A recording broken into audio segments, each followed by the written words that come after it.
الحمدللہ والصلاة والسلام علی رسول اللہ نبینا محمد وعلى آلہ واصحابہ ومن والاه اما بعد وعن عمرو بن شعيب عن أبيه عن جده رضي الله تعالى عنه قال قال رسول الله صلى الله عليه وسلم مروا أولادكم بالصلاة وهم أبناء 7 سنين واضربوهم عليها وهم أبناء 10 وفرقوا بينهم في المضاجع رواه أبو داود وقال هذا حديث حسن.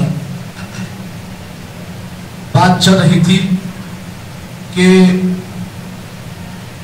مرد کی ذمہ داری یہ ہے کہ وہ اپنے گھر والوں کو اور اپنے بچوں کو نیکی کا حکم دے. اس سلسلے میں 2 حدیثیں آپ کے سامنے پیش کی گئی.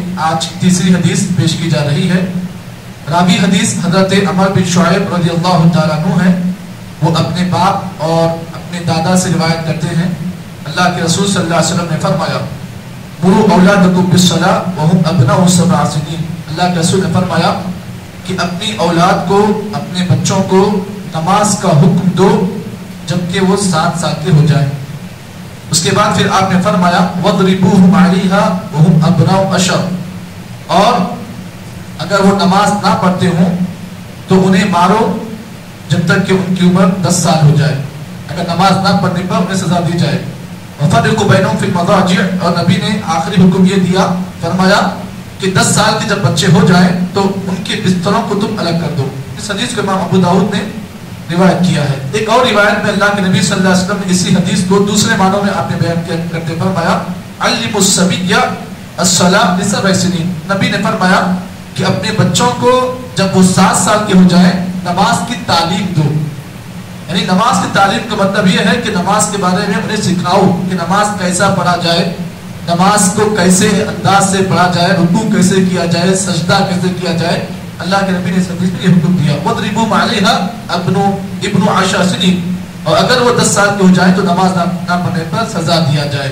یہ پوری حدیث آپ کے سامنے پیش کی گئی. اب آئیے اس حدیث میں میرے اور آپ کے لیے جو اہم باتیں ہیں اس کو سن لیں. پہلی بات یہ ہے اس حدیث میں اللہ کے نبی صلی اللہ علیہ وسلم نے نماز کی اہمیت کو آپ نے بیان کیا کہ نماز ایک ایسی عظیم عبادت ہے کہ آدمی کو اس کی ترغیب دینا چاہیے اور یہ اسلام کا دوسرا عظیم رکن ہے.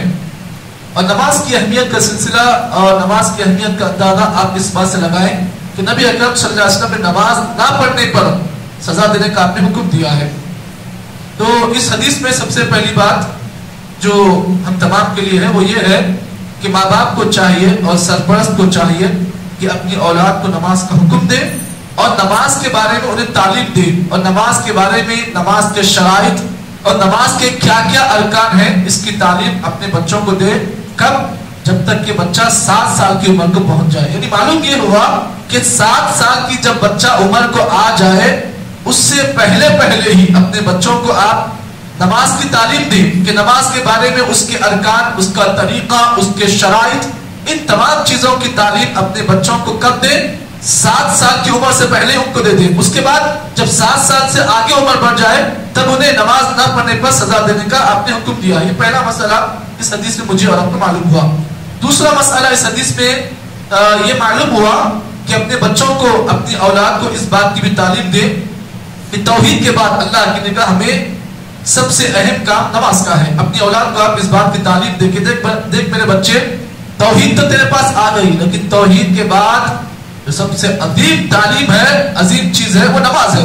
تو اپنے بچوں کو, ہر ماں باپ کو چاہیے کہ اپنے بچوں کو وہ اس کی نماز کی اہمیت کو بتائیں. تیسرا مسئلہ اس حدیث میں مجھے اور آپ کو ملتا ہے وہ یہ ہے کہ ماں باپ کو چاہیے کہ بچہ اگر نماز نہ پڑھ رہا ہے تو نماز نہ پڑھنے پر اسے تنبیہ کیا جائے. اب تنبیہ کی صورتیں ہیں کہ تنبیہ کیسے کیا جائے, اس کی مختلف شکلیں ہیں. تنبیہ کے نام پر ماں باپ کے لیے جائز نہیں ہے کہ بچے کو ایسا مار دے کہ بچہ زخمی ہو جائے کہ نماز نہ پڑھا ہے تو مار رہا ہے, ایسا مارے کہ بچہ زخمی ہو گیا. یہ مارنا جائز نہیں ہے. مارے تو آپ ایسے مارے کہ ادب کی تعلیم دیتے ہو مارے, ادب آپ کے مارنے میں ادب جھلکتا ہو.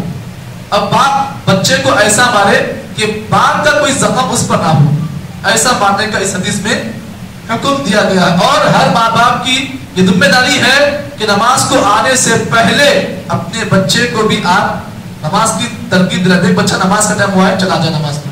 یہ ماں باپ کی اہم ذمہ داری ہے.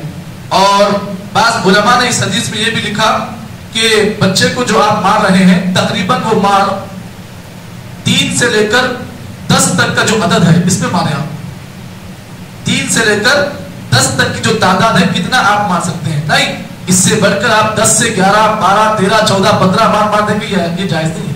آپ 3 مار مارے، اس کے بعد 3 سے لے کر 10 مار تک آپ کو مارنے کی پرمیشن اس حدیث میں دی گئی ہے۔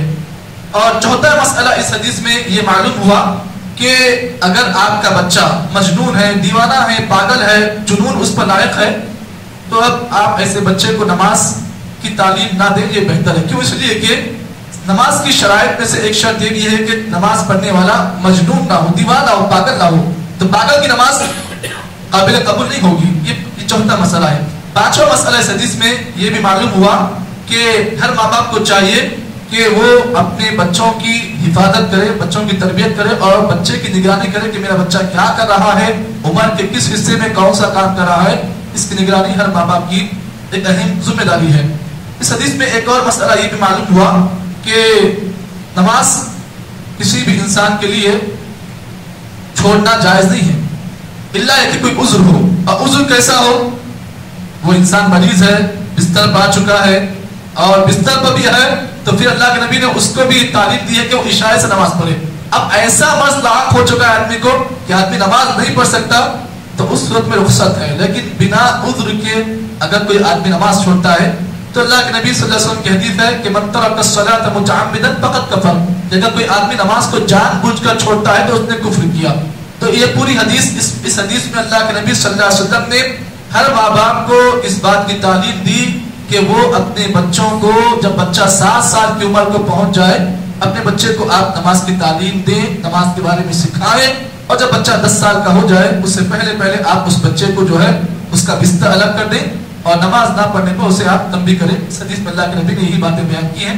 اللہ سے دعا ہے کہ اللہ تعالیٰ مجھے اور آپ کو جتنی باتیں اس حدیث کو بتائی گئی ہیں صحیح معنی میں عمل توفیق عطا فرمائے۔ سبحان اللہ بحمدہ، سبحانک اللہم وبحمدک، اشہد ان لا الہ الا انت، نستغفرک و نتوب